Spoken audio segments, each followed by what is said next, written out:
عازمین حج کا ایک اور قافلہ سفر مقدس کے لیے روانہ ہوا۔ 289 عازمین حج پر مشتمل یہ 23واں قافلہ حج ہاؤس نامپلی سے روانہ ہوا۔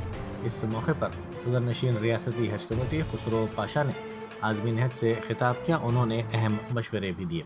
انہوں نے عازمین سے کہا کہ سفر حج کے دوران عازمین حج صبر و تحمل کا مظاہرہ کریں، سفر حج پر اللہ تعالیٰ کا شکر ادا کریں، نہ شکوہ کیا جائے اور نہ ہی شکایت کی جائے۔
جرمنٹن super speciality hospital national award winner doctor Mir Jawad Zar Khan, German trained senior orthopaedic surgeon and director, ماہر ڈاکٹرز ڈاکٹر واصف اعظم اور doctor Bharavi Chanduri, senior cardiologist اور دیگر ڈاکٹرز نمایاں خدمات انجام دے رہے ہیں۔ Robotic surgery, advance cath lab, MRI، operation theatre, ICU، 2D ultrasound جیسی سہولیات سے آراستہ کارپوریٹ لیول ہاسپٹل، واجبی فیس میں ہر مرض سے شفا یابی کے لیے جرمنٹن سپر اسپیشلٹی ہاسپٹل، عطا پور۔